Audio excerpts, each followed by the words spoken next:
murder, as I told you, the defendant set about to play the grieving widow. You can see she set up a shrine here in Fabio's favorite chair on the patio where he liked to sit and smoke cigars. And on January 25th at 10:30 in the morning, the defendant posted this picture to her Instagram account with the caption, "This is your spot. This is where you belong forever. I will always keep the fire on for you, waiting." This is the same location where he was stabbed to death 2 days before by her lover. You're going to hear that on Sunday, January 29th, there was a viewing at a funeral home in Canoga Park in Woodland Hills, followed by a wake at the Sementilli home for family members and close friends. As I mentioned, that was catered by Wella. You can see here the defendant sitting at the wake with the shrine next to her on Fabio's chair. This was, as you can imagine, a solemn occasion for family and friends to gather and mourn Fabio and also celebrate his life. However, there was one person present who didn't belong, who seemed out of place to family and to friends. You can see here that person circled in the line to get food and drinks. That one person just a few feet away from where Fabio was gruesomely murdered the week prior. And that person was one of the actual killers. That person was Robert Baker. And you can see him seated here, basically in the same area where he had murdered Fabio, next to Monica, on the patio, next to the fire pit, mere feet from where he had murdered Fabio Sementilli. So you need to ask yourselves at this point, how does Baker end up here? How does Baker wind up getting invited to this? He wasn't a friend of Fabio. He wasn't a friend of the family. He wasn't a family member. He was there at the invitation of the defendant. That shows you, along with other evidence in this case, how arrogant this defendant is, how confident she was in her ability to fool and manipulate people so that she wouldn't get caught, because she saw Baker as her soulmate. And as I said, this wasn't just an affair. This was an entirely separate life that she had secretly created and planned to continue. If you look closely at the photograph here of Baker at the wake for Fabio, you can see he covered the cut to his finger from the brutal knife attack on Fabio with a Band-Aid. And that Band-Aid on Robert Baker's finger was observed by multiple people, including the defendant's friend Deborah Obad, who sent these pictures of Baker at the wake to LAPD, to Detectives Parshall and Berna, because she knew there was something very, very wrong. And you're going to hear that Baker gave conflicting statements, because I told you, as big of a liar as this defendant is, Baker is her match. He gave multiple conflicting statements on how he sustained this injury, and you'll hear about that.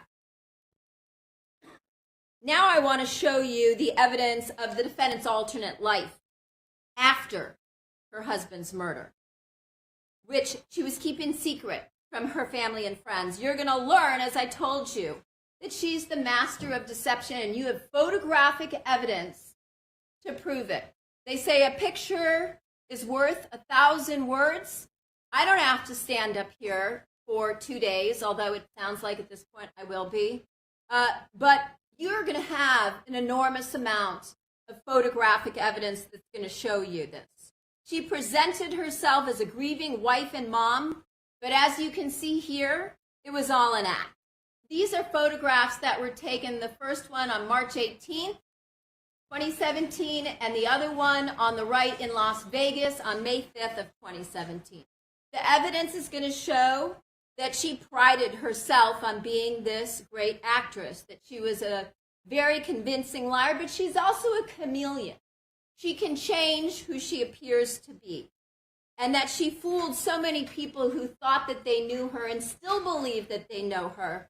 But all you have to do is look at the photographic evidence and the dichotomy between what she was posting publicly on her social media pictures and what was going on behind the scenes in photographs she never thought anybody would see. And you're going to hear about this from some of family belonging to Fabio, including Fabio's sister Morella, who loved the defendant, loved Monica like a sister. And you're going to see the defendant is somebody who is used to using others to do her bidding, including Fabio, Baker, and Austin, because she wanted to live that high life that Fabio provided till it no longer fulfilled her. And she spent, as you'll see, in some of the photographs I'm going to show you this afternoon before we wrap up until next week, considerable effort building a false perception of who she was. You're going to see evidence of that dichotomy, the reality of who she really was, proven by the photos, by witness accounts, by patterns of communication, and some of this is going to come in the form of evidence from the defendant's Instagram account, her iCloud account, Baker's Dropbox, his SD cards, and analysis of all of the cell phones that were recovered after their arrest. After the murder, you're going to learn that she behaved as if there was no danger, as if her husband hadn't just been brutally murdered at her home, and that she was totally free and single without grieving traumatized children at home. And you're going to hear she began going out with Baker after Fabio's murder, as you can see here. And these are pictures, if you talk about February 8th, which you're going to see 2 weeks after Fabio's murder. You're going to hear that see some of the exchanges between her and her daughters on what she was doing after the murder. An innocent person whose husband was just viciously killed in their own backyard would literally move out immediately, probably, or at least take extreme safety precautions. Instead, his argument. Nobody taking place. What you're going to hear is that the defendant told people she was unafraid, and that was because she knew who the killer was. As a result, you're going to hear she told detectives she didn't replace the stolen DVR system or take other safety measures when she was asked by law enforcement. And most importantly, you're going to hear she left her kids alone while she went out with Baker night after night, staying with him into the early morning hours on several occasions. You're also going to hear that she began traveling with Baker as a couple. And the only reasonable explanation is that she was not afraid to leave her kids home alone in the house where their father was murdered because she knew who the killer was and therefore knew that he presented no danger to her daughters. For example, during Fabio's interment in Toronto, when his remains were being buried, you're going to hear that the defendant took naked selfies of herself and sent them to Fabio. This occurred at the same time that she was pretending to be the great grieving widow. In reality, you're going to hear that she was involved not only with Baker, but swinging with third parties. You're also going to hear that she started using an alternate name, Madonna,